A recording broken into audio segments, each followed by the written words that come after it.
Hoy tenemos un último minuto, ya le pregunto eso. Vamos con Simón de Olivero y un último minuto. Simón.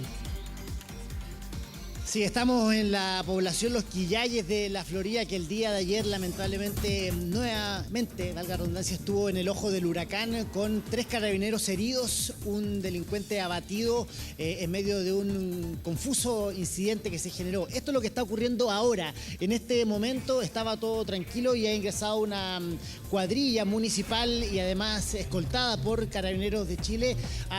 Recordarán ustedes este edificio que es una especie de iglesia abandonada o cedida por algún grupo de mormones que se quemó. ¿Te acuerdas cuando estaba el alcalde Carter al interior y que hubo varios incidentes? Pues bien, aparentemente se trata de un plan de recuperación de este espacio, pues se está limpiando el interior. De hecho, se puede apreciar cómo se está trabajando al interior, pintando los muros. Me da la impresión con el objetivo también de recuperar este espacio para la comunidad, porque recordemos que acá hay una denuncia por parte de varios vecinos de una especie de abandono por parte de las autoridades con respecto a esta situación. Pero estamos acá en pleno corazón de lo que se vivió el día de ayer en esta denominada zona roja de la Florida. En ese sector de allá ocurrió la balacera con la muerte finalmente de esta persona. Hay 2 teorías con respecto a lo que ocurrió el día de ayer. La primera, que hubo una denuncia por parte de vecinos con respecto al sector de Los Quillayes, de utilización de armamento, que llegó los carabineros y hubo un enfrentamiento, y lo otro que era una persecución a una motocicleta que estaba con encargo, que terminó lamentablemente a los balazos. Estamos nosotros acá en este sector que fue donde ocurrió, ¿se acuerdan ustedes? La demolición de una casa presuntamente implicada en la ley 20.000. Sí, claro. Y el crimen del día de ayer ocurre en los edificios de al frente. Acompaña por acá Alvarito, acá están los vecinos del sector. Es un sector que ha estado bien estigmatizado y ocurre allá en el sector, si uno apunta en dirección 45 grados hacia allá, justamente en esos bloques de la parte trasera. Y este lugar es el que está siendo utilizado hoy día por los funcionarios municipales para tratar de recuperarlo, para tratar de ver qué es la situación que pasa. ¿Cómo está, vecina? ¿Y usted cómo está? Aquí viene. Oiga, ayer fue un día bravo, aparentemente en el sector de allá. Sí, pues ayer tuvimos todo el día resguardado ayer de policía. Pero todo lo que pasó fue para allá. ¿Cómo se llama ese sector para hacer la división? Porque está en la calle que lo separa. Ya, es lo mismo, Los Quillayes, sector 1, sector 2, para allá. Pues. Esto fue cerca de la hora de almuerzo, había gente, estaban los colegios en desarrollo, todos se tuvieron que guardar, ¿no? Sí, creo que sí, porque mi nieta igual estudia en el Monseñor y ella le llamaron a mi hijo que tenía que ir a buscarla. ¿Dónde queda ese colegio para tener una idea? A ver, queda como 4 cuadras, como 5 cuadras más allá hacia Vicuña por General Arriagada. En el mismo sector de General Arriagada.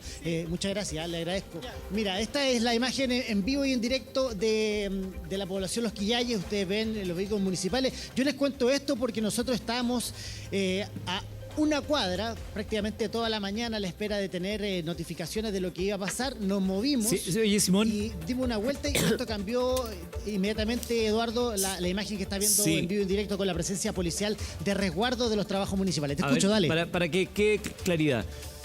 Es justo donde había ocurrido esta situación hace un par de semanas, cuando veíamos al alcalde Carter que se acercó ahí a la demolición de unas ampliaciones. Es ahí mismo, en ese mismo sector. Es la misma población, Eduardo. Mira, si tú acompañas para que quede claro. Todo este sector es la población Las Quillayes, norte y sur.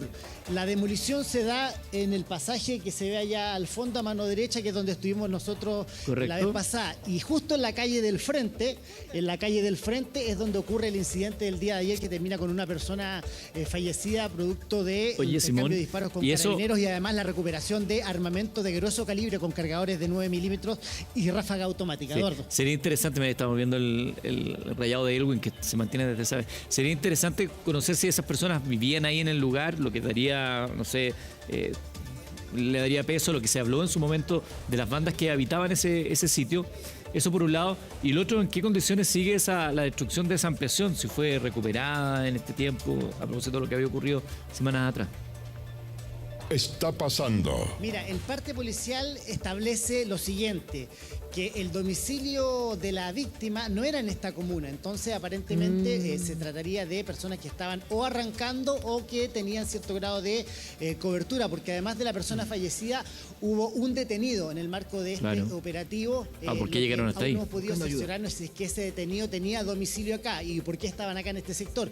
Y el parte policial primario, el día de ayer, que pone Carabineros puede estar sujeto a cambios, decía que se trataba de una persecución a una motocicleta, que estas personas ingresan a uno de estos pasajes y finalmente se produce el intercambio de disparos. Pero el informe del día de hoy señala otra cosa, de que hubo una denuncia por parte de vecinos de que habían personas con armamentos disparando al aire, que llegó personal de la sección de investigación de policiales que se enfrenta con estas personas, que les disparan a ellos. De hecho, son 3 los funcionarios de Carabineros que resultaron heridos. Esto más o menos como a las 2, 3 de la tarde del día de ayer. Recordemos que hubo una bataola tremenda, llegaron las autoridades al hospital de Carabineros. Estaba hablando del ministro del Interior, del propio alcalde de la comuna, que llegó al Oscar ahí en la calle Antonio Varas, y hubo cruce de declaraciones. Ahora, esto de cierta manera repercute en lo que día a día les toca vivir a los vecinos de este sector. Estamos hablando de que, no sé si, Lillo, veamos la posibilidad de poder ingresar al sector, o si puedes ingresar tú con el teléfono, graba un video y nos va mostrando lo que está pasando, porque claro,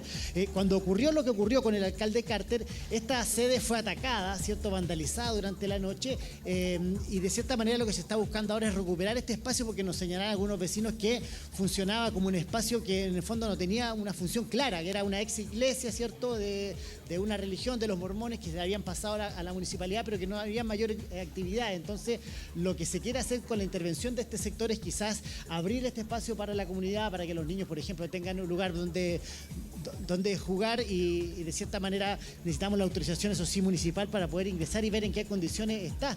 Amigos, hola, ¿cómo está? ¿Podemos ingresar a ver el si puede preguntar, por favor, para ver eso?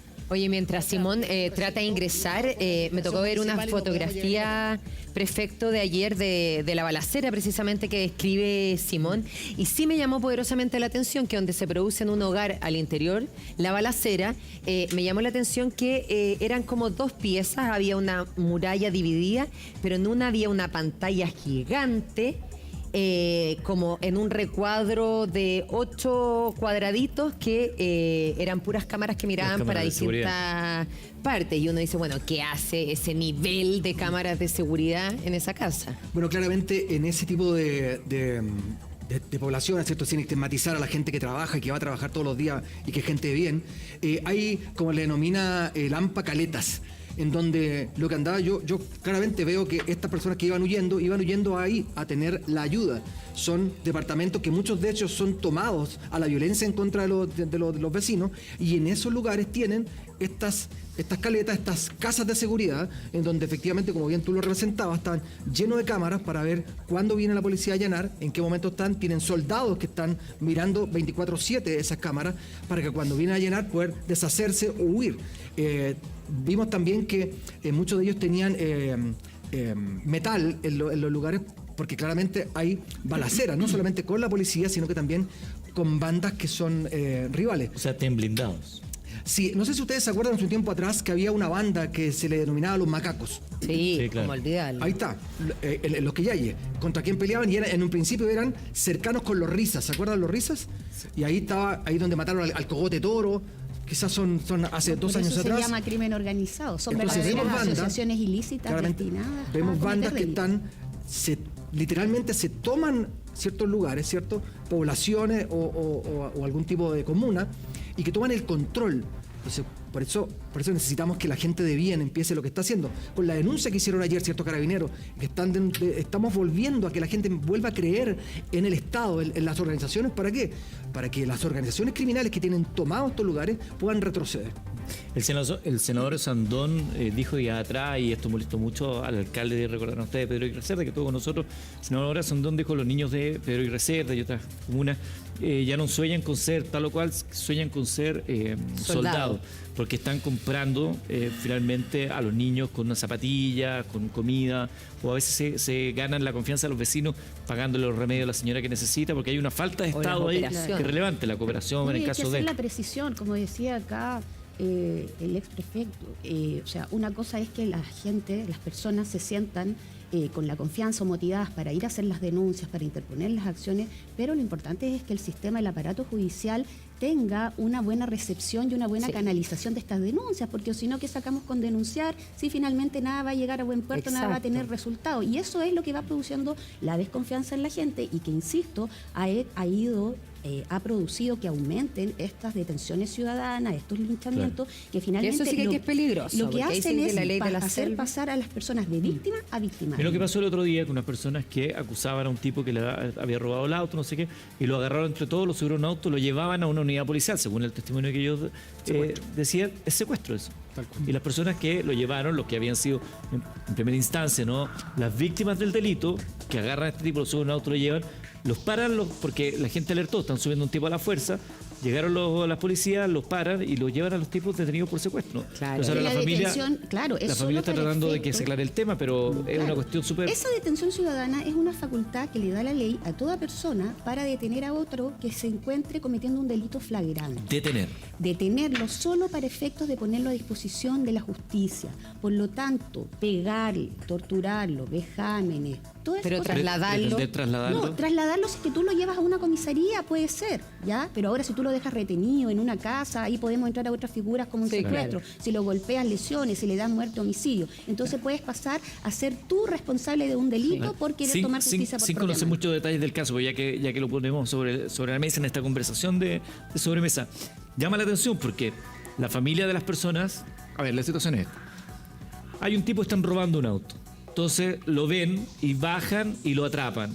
Entonces, entre los que lo atrapan, que estaban las personas que se habían sentido ofendidas por esto, las víctimas, lo agarran a la fuerza, lo meten al auto y lo van a trasladar a una cuarta policial. Como hay gente que está grabando esto, alerta a Carabineros intercepta el vehículo y dice: ¿a dónde llevan este sujeto? Oh, me llevan, estoy secuestrado. Ya, perfecto. Y las personas que lo llevaban al cuartel policial terminan detenidos en una prisión preventiva. No sé cuál será la escena, pero terminan detenidos tras la reja por el delito de secuestro. Y el otro sujeto queda libre. La familia dice: oye, pero si tenemos los videos. Pero que eso dice lo que hablábamos antes: los que quedan tras la reja y los que no quedan tras la reja. Según lo que dijeron las personas, era que habían llamado a la policía, a Carabineros, y donde no venían, y tenían al tipo ahí, ellos, pensando como cualquier vecino, lo suben al auto y lo llevan. ¿Por qué queda libre? Porque efectivamente el delito no se consumó, por tal motivo es un delito, ahí la fiscal nos puede ayudar. Entonces, no robó el auto. Claro, queda libre, pero acá, claro, se configura un delito, ¿cierto? De pero se puede configurar en una etapa anterior. Quizás no puede ser un delito consumado, pero puede ser un delito en grado de tentativa o un delito frustrado. Pero claramente no va a quedar detenido. Sí, yo no sé, yo un poco, tal vez dirigiéndome a otro tema, yo creo que aquí tenemos que tener claridad respecto de qué delito estamos hablando y el fenómeno de la criminalidad en nuestro país tiene una connotación bien clara. ¿Y por qué lo digo? Porque las encuestas, el otro día salió la encuesta que habían disminuido en los 2-3 últimos años los delitos contra la propiedad. Disminuyeron los delitos contra la propiedad, pero aumentaron los delitos de homicidio. Sí. Y aumentaron, pero exponencialmente los delitos de homicidio. Porque bueno, eso lo podemos interpretar, pero es una constatación, porque, bueno, el tema es que estábamos acostumbrados a delitos de homicidio, por así llamarlo, pasionales, donde teníamos un imputado conocido, normalmente que era, no sé, una persona que le tenía enemistad, un familiar, qué sé yo, crímenes pasionales. Pero desde hace, como también lo dice, ya hace varios años este fenómeno se empezó a cambiar, en el sentido de que ya no son los homicidios con imputado conocido, sino con desconocido. ¿Y qué nos está diciendo eso? El cambio en la criminalidad, que tiene que ver precisamente con las bandas organizadas, dedicadas no solamente al tráfico de drogas, sino que también dedicadas al tráfico de personas, ¿cierto? Que son, en definitiva, bandas que hacen un negocio. Para ellos esto es un negocio. Y tienen, como hablábamos, ¿cierto?, esta red de soldados, tienen diversos brazos que están operando en nuestro país, incluso con corrupción de funcionarios para poder ingresar desde el extranjero. Entonces, ese fenómeno, el que hoy día estamos viendo, por eso es que vemos homicidio, ajusticiamiento entre personas que no hacen ni denuncia y no quieren hacer nada, ¿ya? Eso es lo que estamos viendo, de qué manera podemos enfrentar ese tipo de organizaciones. O sea, no podemos decir aquí aumentó todos los delitos, no. centrémonos en algo que está pasando, que es muy grave. Las organizaciones criminales hoy día, Gravísimo. dedicadas a lo que están hablando. Ya. Y un tema también que es importante, el tema de los bienes. El tema de los bienes. Hay una ley, Los ¿cierto? Que hoy efectos día, del delito. Sí, que ataquen a los bienes que hoy día no los se está bienes, haciendo. Vamos a la como plata, es un donde negocio. quitémosle la plata a los Exacto. traficantes y ahí Como vamos es un a negocio, entonces desincentivar. obviamente quitémosle el Sí, negocio. Totalmente. Ahí que ¿cómo se llama? Que Eduardo me entregaba la cifra, casi el 40% de los homicidios en la comuna de la zona norte y centro de Santiago están asociados al crimen organizado. O sea, prácticamente el 40%, ya. Pero ahí, cuando tú me dices eso, Marisa, uno se pregunta, lo que estábamos diciendo hace un rato, como dos líderes del tren de Aragua. Claro. Que cuando tú señalabas, y es efectivo, una vez tuvimos aquí un ex fiscal que nos decía, ya no me acuerdo cuánta, pero era como un 60% de bandas de crimen organizado siguen operando desde las cárceles. Entonces siguen operando desde las cárceles. Bandas así de peligrosas, de crimen organizado, y tú tienes a dos líderes en Chile del tren de Aragua. Claro. Los separas de la cárcel y fíjate que determinan que no, que en realidad son familias, tienen que volver, que es lógico que están operando. Quiero que me responda eso, pero antes vamos con un último minuto de Simón. Está pasando. Sí, para ponerles antecedentes, porque estamos a puertas de que nos confirmen de que aparentemente el alcalde Carter vendría hasta este lugar. Nada confirmado nos dicen, pero hay mucha expectación con respecto a aquella noticia por lo mismo, ¿no? Lo que se está generando acá. Recordemos que en su momento, con tal el reportero, nosotros estábamos acá, atrasito de donde se pone una feria, no había ningún movimiento policial, ni mucho menos. Y de pronto todo cambió, por lo tanto efectivamente estamos a la espera de tener algún tipo de información con respecto a ese tema, pero quiero plantearles le envié a la Jessica tempranito en la mañana, a la Jess ahí un artículo de CIPER que da cuenta de una realidad bien tremenda que se vive no tan solo acá en estas poblaciones, sobre todo en las comunas más grandes, que dice relación con la falta de carabineros para diversos operativos, la gran cantidad de licencias médicas que presentan los funcionarios, las otras tareas que los desligan de sus labores callejeras de patrullaje, administrativa, cuidado de algunos eventos deportivos, conciertos, etcétera. Y fíjense que los datos son tremendamente decidores. ¿Y por qué saco a colación este reporte, ¿no? de CIPER? Porque justamente ejemplifica esa ausencia de carabineros con algunas actividades que se realizaron justamente en esta población, la población Los Quillayes, el pasado 22 de marzo. En ese momento ustedes recordarán el gran contingente policial que se utilizó para la demolición de una vivienda aparentemente asociada a una investigación de la ley 20.000. Fíjense que en ese momento se utilizaron carabineros, no tan solo acá, un despliegue tremendo de policías de civiles, fuerzas especiales, sino que también se pidió apoyo, por ejemplo, a al menos 9 funcionarios de la comisaría número 20 de Puente Alto, una comuna tremenda que ha estado siempre alegando esta misma situación de la escasez de funcionarios policiales. Por ejemplo, ¿qué significó que 9 funcionarios policiales de Puente Alto viniesen a apoyar esa actividad tan mediática por parte del alcalde de la Florida?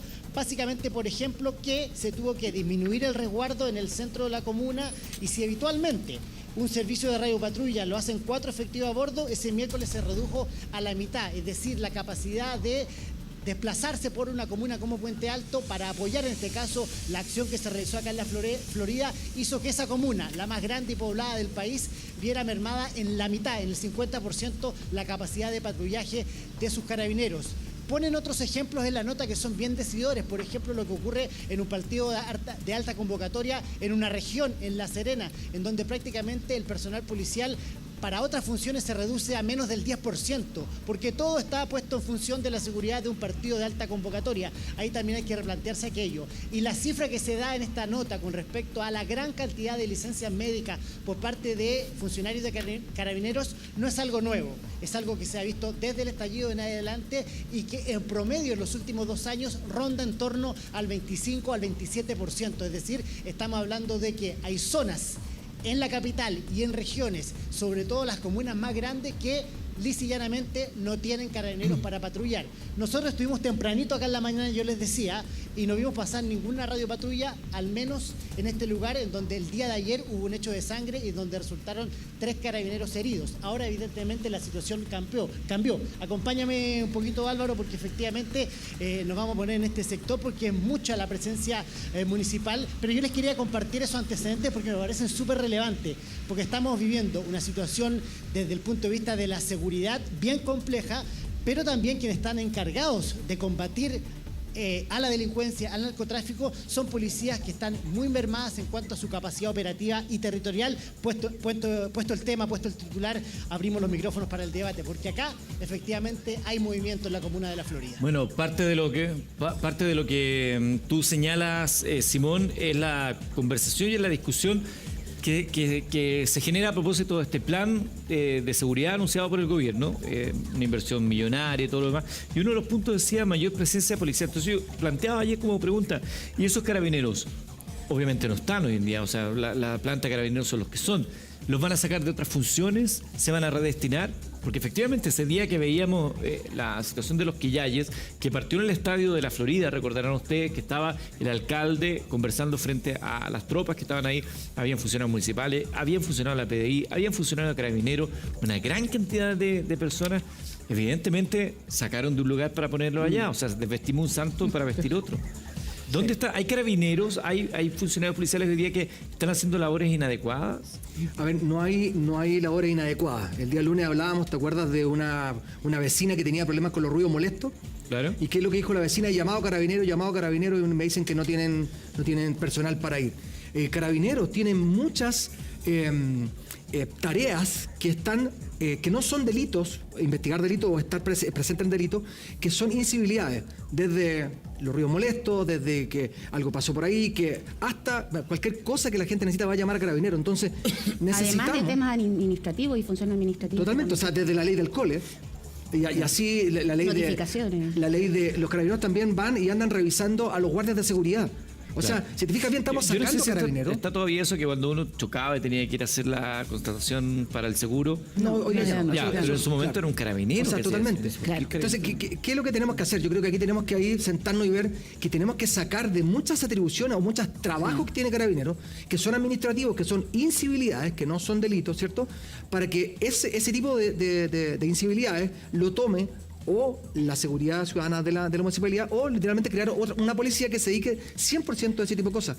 Tenemos muchos policías de investigación y también carabineros que tienen que estar viendo, ir a visitar a una persona que tiene una orden de alejamiento. Las rondas. Entonces, y tiene que ir el carabinero, tiene que ir la PDI. Yo cuando era jefe, ¿cierto?, de las unidades, muchas veces tenía discusiones con fiscales, con los jueces, y decía, ¿cómo voy a sacar a un investigador, un tipo que está a cargo de un delito grande, para que vaya a ver si que la persona se acercó o no se acercó a la víctima? Claro. Entonces Pero que también esa es una función importante, porque vemos en otras noticias que no se hicieron las rondas en un caso de violencia intrafamiliar y por no controlarse viene el imputado y mata a la víctima. Entonces no podemos decir que una función sea más valiosa o de más importancia que otra. Todas son importantes, lo que se necesita es mayor dotación. Lo que pasa es que yo quiero hacerme cargo de ¿cierto? Lo que me dice la abogada. Yo no dije que era más importante o menos importante. Yo creo que aquí lo que tiene que hacer, si se fijan bien, yo dije crear un organismo o alguien que se dedique a esto. ¿Por qué? Porque estamos, como bien lo decía Eduardo, estamos desvistiendo un santo para vestir otro. Claro. O sea, vamos a sacar gente aquí, lo que va a pasar es que ya no van a tener gente para esto porque se van a dedicar. Mira, hay un concierto, tienen que estar 1000 carabineros en una situación que es privada. Y está carabineros que es pagado por todos los ciudadanos en una situación... Pero no importa, pero una cosa privada. Y muchas veces, antiguamente, no sé si te acuerdas tú cuando íbamos al estadio, los carabineros estaban adentro. Y después los sacaron. Es que pero son eventos privados, pero que afectan el orden público. Pero son privados. Ya, pero ahí que se podría hacer. Un privado. Porque el que hace el concierto tiene que poner guardia adentro, pero afuera no podríamos poner guardia. ¿Te acuerdas tú del concierto de Daddy Yankee qué pasó?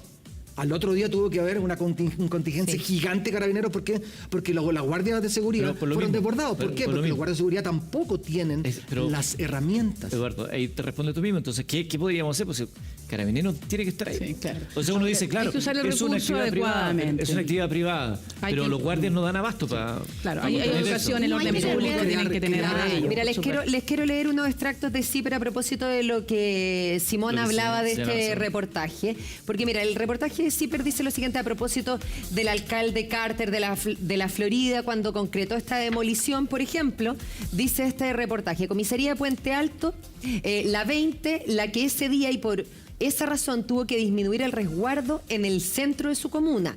Si habitualmente ese servicio lo hacen 2 radiopatrullas con 4 efectivos a bordo, ese miércoles se redujo a la mitad.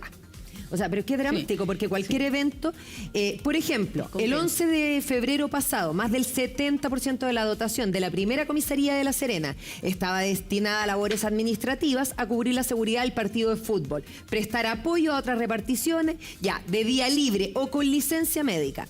El 30% restante habría que descontar al personal que estaba fuera del turno.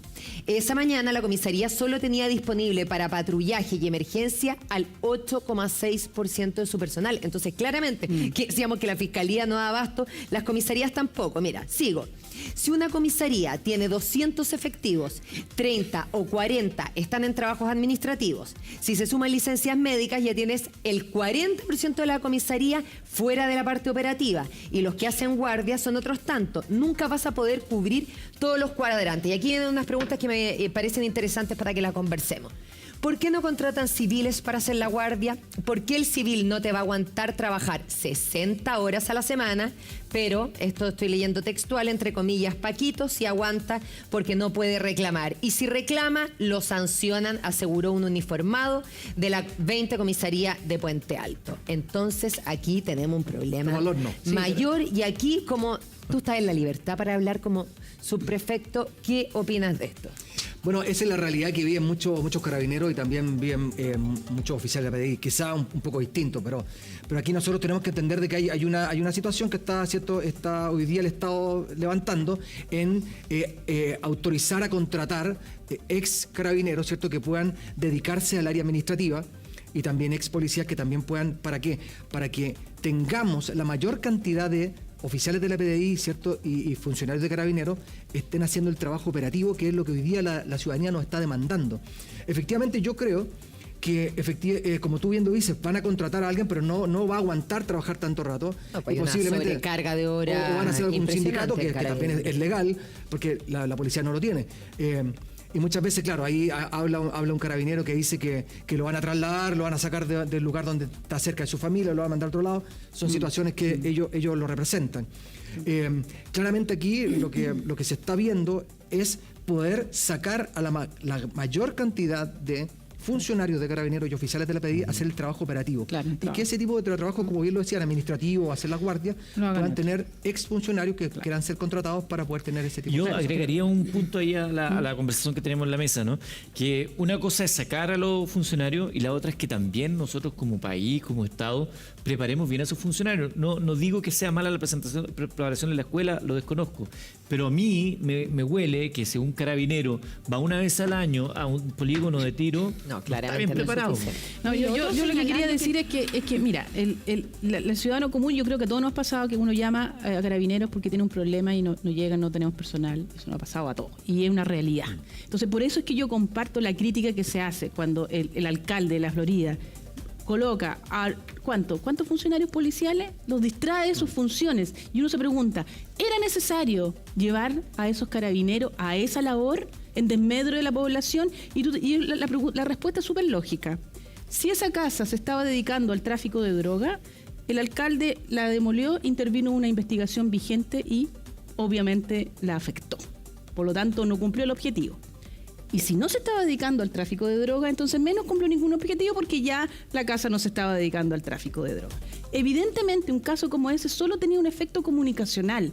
no sirvió ni va a servir para atacar el narcotráfico. Por lo tanto, es un despropósito haber llevado 9 carabineros, por cierto. Y eso es el punto que la población, también la gente es la que no entiende. Hay otros que dicen, incluso fiscales, ¿se acuerdan? El fiscal nacional en un principio apoyó, dijo ojalá y le parecía bien en un comienzo que era colaborativo, mientras todos nos unamos para combatir el narcotráfico, mejor dijo. Sí, pero recuerda creo que que dijo una cosa distinta hay que antes, dijo una cosa verbalizarla. distinta, Yo creo algo que tiene distinto razón. antes. Una cosa es que es una de las causas que ya están detectadas, la falta de dotación de carabineros.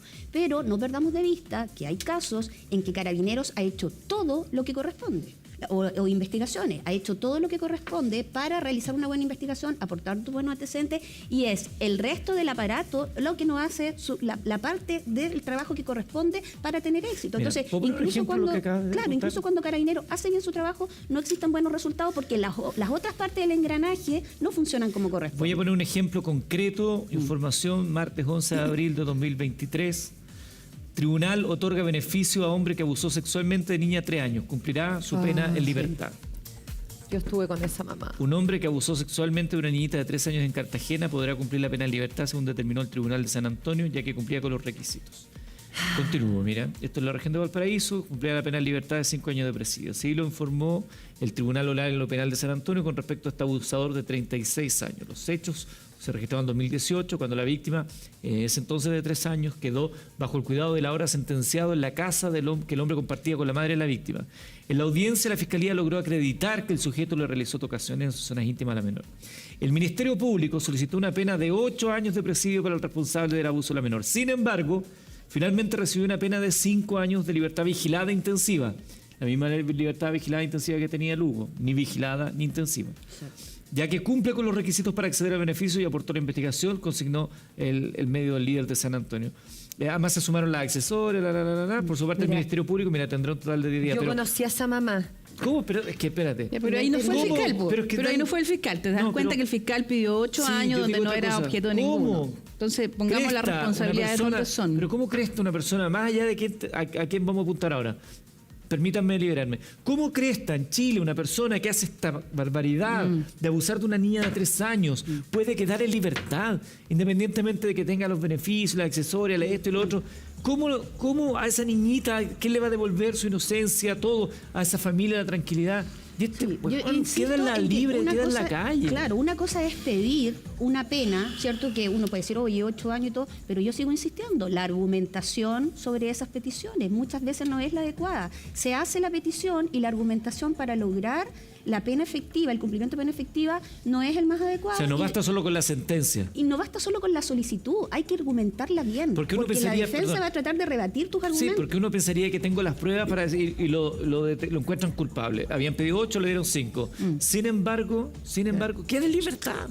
O sea, hacen el trabajo, hacen las pericias, hacen todo y resulta Ahí que... uno podría decir, ¿dónde está la responsabilidad? ¿En el fiscal que no hizo las peticiones argumentando como era adecuado, o el tribunal que en su análisis no consideró que esta persona era un peligro si es que no cumplía pena efectiva, o quizás la defensa hizo demasiada buena argumentación jurídica? Por eso digo, son 3 partes que tienen que intervenir y habría que ver la responsabilidad de cada uno en el hecho. Pero es Yo- una en el impotencia. juicio. Diga, Eduardo. Yo era prefecto en San Antonio, conozco bien el caso, y en conversaciones con jueces, los jueces dicen, nosotros aplicamos la ley.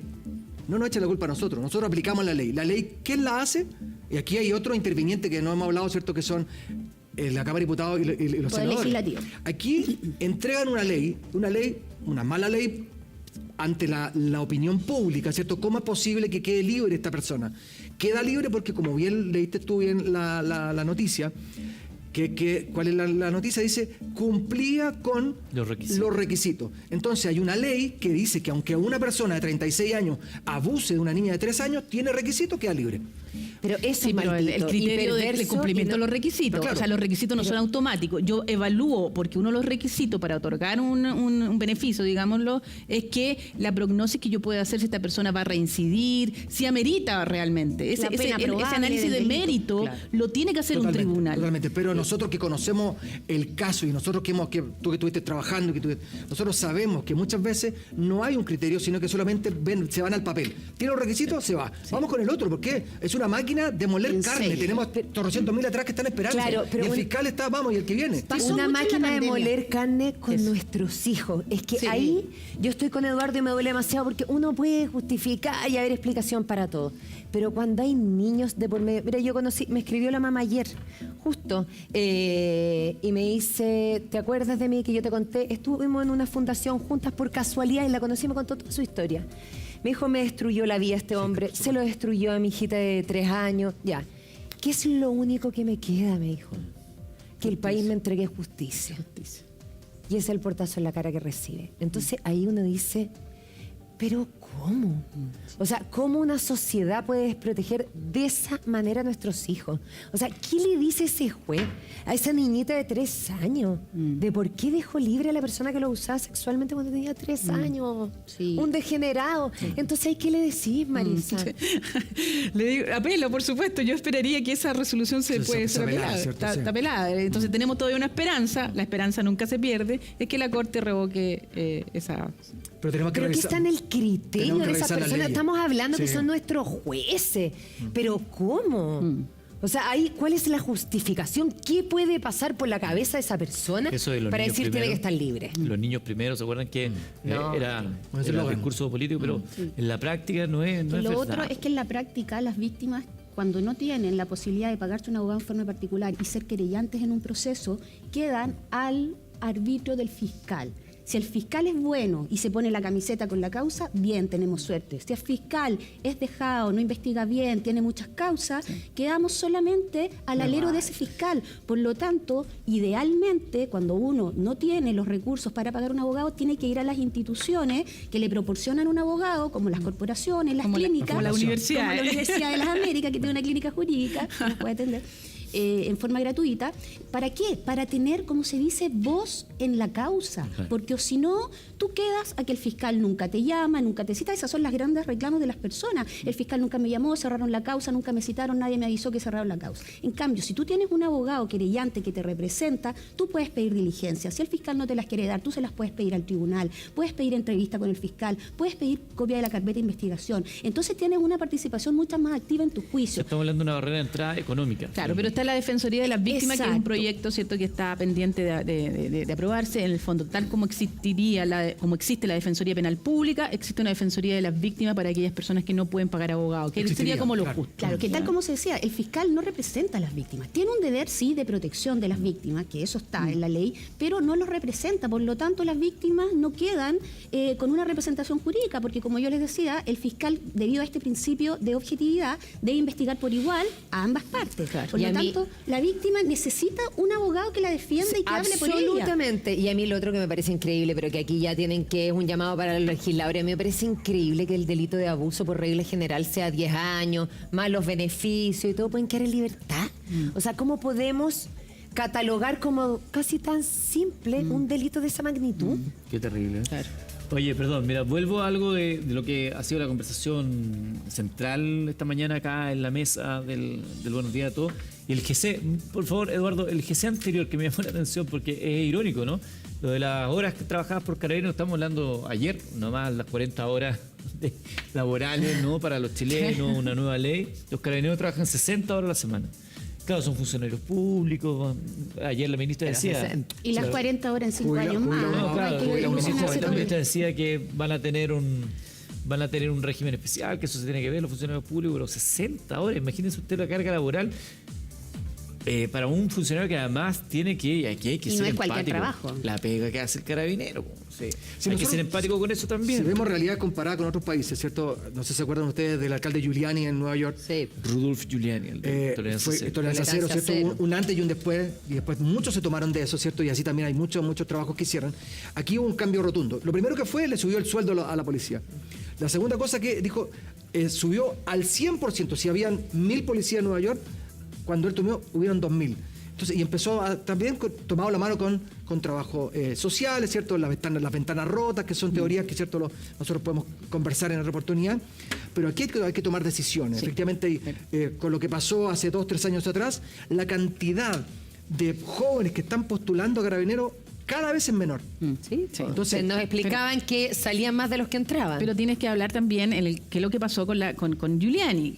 Recuerda que lo que pasó, las consecuencias, que fue muy aparatoso y con buenos resultados, sobrepoblación de carcelarias en Estados Unidos, que tuvieron que echar para atrás porque no podían meter a todo el mundo preso, lo que estamos hablando. Segundo, una cantidad de abusos policiales enorme. ¿Ya? Esas son las consecuencias de tener ese tipo de política. Sí, yo creo que hay que aprender. Y en Estados Unidos. La tolerancia cero en Nueva York. Yo creo que más que cerrarse a eso, cerrarse a lo que pasó ayer, claro. Yo digo que tenemos que tomar la realidad comparada a lo que pasó, aprender de los errores, ¿cierto? Pero llevar a cabo. Claro, pero el alcalde no puede crear una cárcel. Es que él hace lo que tiene que hacer. Los fenómenos comparados que han dado algo de resultado en el combate de la delincuencia son aquellos programas que son multisistémicos, multigestionados, donde no solamente un actor es el que interviene en la prevención del delito, también la comunidad. Y eso es súper importante. La comunidad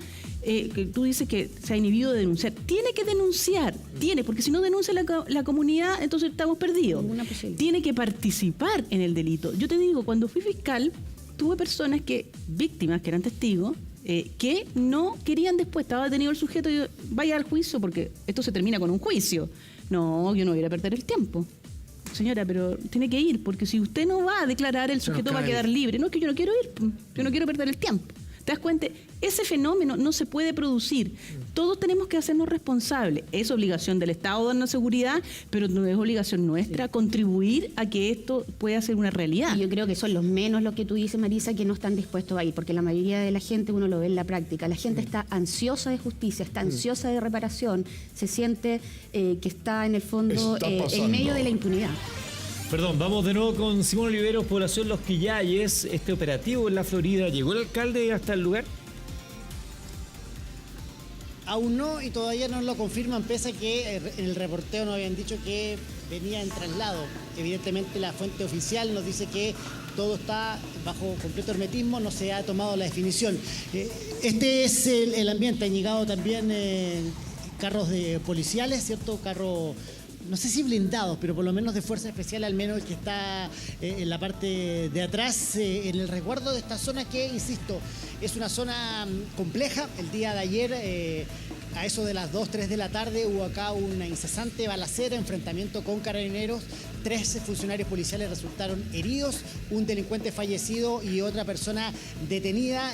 Además hubo y se logró la incautación de varias armas. No sé si tenemos, señor director Pablete, ahí la fotografía que enviaron en la mañana en el equipo que tenemos de escucha activa, porque efectivamente se lograba mostrar el armamento que también ha sido registrado por parte de algunos otros medios de comunicación, que da cuenta de 2 elementos. Primero, el poder de fuego de estos delincuentes. Estamos hablando de revólveres y pistolas automáticas de 9 milímetros que además están adaptadas con cargadores para realizar ráfagas de disparo, es decir, en palabras sencillas, transforman una pistola en una metralleta. Y lo otro que tiene que ver con respecto a las pugnas que hay en este sector, conversamos con algunos vecinos que evidentemente prefieren mantenerse, muchos de ellos en el anonimato, que dicen acá lo que falta es intervención, pero en serio. Acá, por ejemplo, en las tardes es una boca de lobo, no hay actividades para hacer con los niños, con los adultos mayores, y eso efectivamente se nota más allá de una compra comercial, en una feria, en un negocio del barrio, es muy poco lo que se puede hacer acá. Entonces, efectivamente, lo que nosotros sabíamos que la Municipalidad de La Florida, en su intervención, cuando se intentó realizar en primera instancia la demolición de aquella casa, o de esa ampliación más bien dicho, venían con un protocolo de intervención del barrio bien contundente que no se pudo realizar, y efectivamente es lo que podría hacerse ahora cuando ya la situación está un poco más calma. Pero ustedes ven acá el sector, es un sector que lamentablemente ha estado marcado muchas veces por la crónica policial. Acá se han asesinado funcionarios de las policías, han habido enfrentamientos entre bandas rivales, ajustes de cuentas, ¿cierto? Mucho narcotráfico o microtráfico también asociado a este tipo de delitos, y están a la espera de lo que pueda hacer esta situación. Yo les decía, la falta de presencia policial evidentemente es un tremendo problema. Yo siempre digo una frase cuando me toca hacer noticias policiales, que no hay mejor alumbrado público. Ahora que les decía el día de ayer que no hay mejor desinfectante que la luz solar, ni mejor alumbrado público que las policías. En ese sentido, la presencia de las policías es muy escaso en este sector. Déjame mentiroso, compadre. En la mañana, ¿cuántas pasaron? ¿Cuántos vehículos policiales? 1, 2, cierto que no más, pero muy poco, y en un sector en donde nosotros estuvimos patrullándolo constantemente, y eso nos dicen los vecinos en una situación normal, en donde no existe la posibilidad de que llegue una autoridad, efectivamente es aún peor. El día de ayer, acompaña por acá Alvarito, porque efectivamente en este sector donde nosotros estamos, que es el sector de los Quillayes, justo detrás de esta población que está allá, fue donde se produjo el intercambio de disparos, en donde lamentablemente falleció una persona. Decimos lamentable porque evidentemente toda vida humana tiene que ser respetada, pero hay una situación de cansancio por parte de la ciudadanía en donde la relación que se da entre la gente que vive, que trabaja a diario acá en el sector, con algunas bandas que lamentablemente hacen que el entorno donde ellos se desenvuelvan se haga algo peligroso, y se generan estos enfrentamientos, estos cruces, pero claro, tienen temor también a denunciar, tienen temor a poner el tema sobre la mesa, a hablar con nosotros, con los medios de comunicación que estamos acá en este sector, pero evidentemente esta es una zona que lo pasa mal por la ausencia de Estado por un lado, pero claro, también por la penetración profunda a raíz de lo mismo de las bandas de narcotráfico que seducen muchas veces a los jóvenes con zapatillas, con joyas, con esta estética narco que hemos hablado tanto, que no es que sean narcotraficantes todos, pero sí hay una estética del narco que se ve en las películas, que tiene que ver con los fuegos de artificio, con el uso de armas, con el camino corto a través del delito. Y efectivamente esa pugna está, sobre todo en estos sectores en donde muchas veces son las mujeres, las jefas de hogar, las dueñas de casa, que tienen que sacar adelante sus familias porque algunos de sus integrantes muchas veces también han caído tras las rejas. Ese es el contexto general que me gustaría y me gusta poder plantearlo a través de Televisión Nacional de Chile, porque efectivamente esto es mucho más complejo que una escena policial que se vivió el día de ayer. Nos quedamos con esa imagen.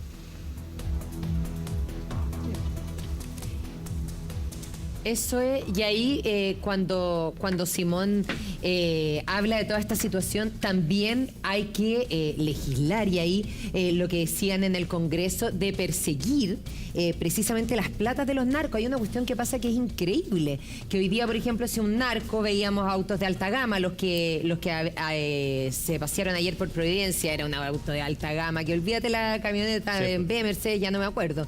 Lo pagan en efectivo en 100 millones de pesos en una tienda y nadie avisa. Claro. No tienen la obligación de avisar. Bueno, ahora hay una modificación, precisamente, se está recién, claro, que se va está recién legislando sobre eso. A obligar va a obligar a distintas instituciones más que las que hay ahora, por ejemplo, a las automotoras y otras instituciones comerciales, establecimientos comerciales, que en caso de compras de mucho dinero, sí ellos tengan la obligación de informar esos movimientos. A las unidades de análisis financiero. Actualmente recién existe. se esté pidiendo eso, solicitando Tengamos eso. ojalá que esto se haga luego, porque efectivamente en realidad comparadas con otros países, ¿qué es lo que tiene que hacer el imputado o la persona que compra este auto de alta gama o esta casa, ¿cierto?, de más de 100, 200 millones de pesos? Le dice a la policía o a la fiscalía, lo llama, dígame de dónde sacó el dinero. Y esa persona tiene 90 días para decir de dónde sacó el dinero. Si no dice fehacientemente de dónde sacó el dinero, ese inmueble o mueble es incautado. Y se le comienza una investigación contra él. Aquí en Chile, hasta lo que estamos viendo ahora, que se está comenzando recién a legislar, es una idea que está del 2000. Sí, el 2012. Y ahí hay que atacar las propiedades, la plata narco, sin duda. Exactamente. Claramente. Jimena, Eduardo, Marisa, muchas gracias. Una conversación muy interesante. Gracias por la invitación.